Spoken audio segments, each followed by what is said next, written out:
अब से ठीक एक दिन पहले यानी कि कल रात को 1:15 बजे इंस्टीट्यूट का एक नोटिफिकेशन आता है दैट सीए एग्जाम्स में 2025 हैव बीन पोस्टपोन्डेड। अब किस डेट से रिज्यूम होगी वो इंस्टीट्यूट ने अब तक बोला नहीं है, बट जब से ये नोटिफिकेशन आया है एस्पिरेंट्स बहुत ज़्यादा कंफ्यूज है कि अब हमें आगे किस तरह से बढ़ना चाहिए। मुझे खुद को 2-3 मेरे एस्पिरेंट्स के मैसेजेस आ गए हैं एंड मैंने सोचा कि यार इससे पहले और एस्पिरेंट्स मैसेज करें और एस्पिरेंट्स कंफ्यूज हो, मैं आप सबको एक बार एड्रेस करके ही रखता हूँ कि अब आपको आगे किस तरह से बढ़ना चाहिए। ठीक है, तो यार फिलहाल माहौल अच्छा नहीं है ना, एंड मैं भी इस वक्त बहुत ज़्यादा हंसी मजाक के मूड में नहीं हूँ। तो सीधे मुद्दे की बात पर आते हैं कि अब क्योंकि एग्जाम्स पोस्टपोन्ड हो गई है आपको किस तरह से आगे कॉल लेना चाहिए। सबसे पहला क्वेश्चन एस्पिरेंट्स के दिमाग में ये आता है कि हमने जो ग्रुप 1 के एग्जाम्स दिए क्या वो वैलिड है। द आंसर इज बिल्कुल बिल्कुल बिल्कुल यस। जो ग्रुप 1 के 3 पेपर्स आपने May 25 में लिखे हैं वो एकदम ही वैलिड है एंड आपको May 25 के ग्रुप 1 के पेपर्स वापस लिखने की जरूरत नहीं है। इंस्टीट्यूट आपके इन 3 पेपर्स के मार्क्स को कंसिडर कर लेगी। दूसरी चीज, अब हमें आगे क्या करना चाहिए। देखो यार, 2 टाइप के एस्पिरेंट्स होंगे, जिन्होंने सिंगल ग्रुप दिया है, जिन्होंने बोथ ग्रुप दिया है। अब जिन्होंने सिंगल ग्रुप दिया है तुरंत अपनी ग्रुप 2 की प्रिपरेशन के साथ शुरू हो जाओ and if you are not confident about group 1 result start preparing for group 1 once again. वही जो आप हर बार एग्जाम खत्म होने के बाद करते हो, आपको जो है उसी तरह से आपका कॉल लेना है। वॉट अबाउट बोथ ग्रुप, हमें एक ग्रुप देना था जिसके लिए हम दोनों ग्रुप्स के लिए प्रिपेयर्ड थे। फर्स्ट ग्रुप के पेपर्स हो गए, सेकेंड ग्रुप के पेपर्स अभी बाकी है। अब देखो, take it as an opportunity guys, आपको एक्स्ट्रा टाइम मिला है कि आप ग्रुप 2 के पेपर्स के लिए प्रिपेयर कर पाओ। सो डोंट वेस्ट इट, है ना। जितना हो सके आप अपनी ग्रुप 2 की प्रिपरेशन पे फोकस कीजिए। हो सकता है कि अगर आपके ग्रुप 1 के पेपर्स अच्छे नहीं गए हैं, यू हैव एन अपॉर्चुनिटी कि ग्रुप 2 के लिए और तगड़ा प्रिपेयर करो इस बचे हुए टाइम में एंड एटलीस्ट ग्रुप 2 आप निकाल के आ जाओ।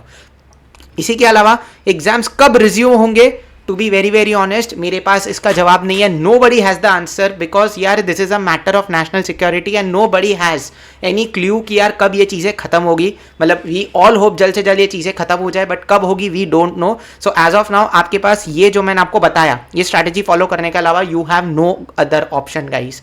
ठीक है, एंड क्या इससे रिजल्ट्स डिले हो गए? बिल्कुल, इससे रिजल्ट्स की डेट जो है वो ज़रूरत से ज़्यादा डिले होने ही वाली है क्योंकि एग्जाम्स ही पोस्टपोन्ड हो गई है। एक चीज़ समझ के रहना, पहले ग्रुप 1 की जो एग्जाम्स हो गई है वो तो हो गई है, इसी के अलावा ग्रुप 2 की जो एग्जाम्स बाकी है वो ग्रुप 2 की एग्जाम्स भी आपकी इंटर की कंडक्ट होगी और उसके बाद दोनों ही ग्रुप्स के रिजल्ट्स, जैसे हर बार इंस्टीट्यूट रिजल्ट्स डालती है सिंगल ग्रुप बोथ ग्रुप सबके साथ में, वैसे ही हर बार की तरह आपका रिजल्ट आएगा एक पर्टिकुलर डेट पे।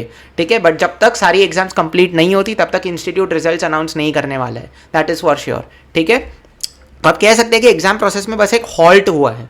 फिर जो भी रेड जोन एरियाज में, मतलब you all know what I mean, कि जो लोग भी बॉर्डर के पास एरियाज में है, कुछ एक्स्ट्रा प्रिकॉशंस मुझे लगता है आपको लेने की ज़रूरत है। जैसे कि लाइब्रेरी में अगर आप रोज़ रोज़ पढ़ने जाते हैं, मुझे लगता है आपको कुछ दिन के लिए लाइब्रेरी में जाके पढ़ना अवॉइड करना चाहिए, घर पे आपको पढ़ना चाहिए। इसी के अलावा अगर आप ग्रुप स्टडीज़ वाले हो तो यार प्लीज़ घर से अपने सारे दोस्तों को बोलो कि यार घर से हम वीडियो कॉल करके बात करते हैं एंड वीडियो कॉल पे हम पढ़ाई करते हैं, है ना। Switch to these methods. अगर आप ऑफलाइन क्लासेस में हो तो प्लीज़ संभल के जाओ, संभल के आओ, एंड ऑनलाइन क्लासेस हो तो वेरी वेरी बेस्ट, कोई टेंशन ही नहीं है आपको। ठीक है, मतलब जितना ज़्यादा हो सके घर के पास एंड फैमिली के पास रहना, अगर आप वो बॉर्डर प्रोन एरियाज में रह रहे हो फिलहाल तो। इसी के अलावा how will we stay connected, अब देखो वेरी वेरी सिंपल, मैं अपने टेलीग्राम ग्रुप की लिंक हर वीडियो में शेयर करता हूँ, इस वीडियो में भी शेयर कर लूँगा। ठीक है, सो आपके पास कोई भी डाउट है, what ever doubts you all have, academic, mentoring, कोई भी डाउट आपका है, बिंदास आप टेलीग्राम ग्रुप में डाल दीजिए, I will be more than happy to answer you. ठीक है, यस। इसी के अलावा नहीं, ये पॉइंट रहने दो, अभी काम का नहीं है। ऑलराइट गाइस, सो ये क्विक वीडियो था। आई होप आपको कुछ क्लैरिटी मिली होगी इससे, एंड अगर आप चाहते हो कि आपके और कोई डाउट्स है प्लीज़ कमेंट सेक्शन में लिख दो, I will be more than happy to answer your. ठीक है, stay home to all the border prone areas, please stay safe, अपने फैमिली के साथ रहो, and let's support the Indian army and let's support our government. और जो भी कर रहे हैं बिल्कुल सोच समझ के कर रहे हैं। ठीक है guys, take care of yourself, भगवान का नाम लो, एंड में वही सब डिसाइड करते हैं। चलो bye bye, take care, keep studying.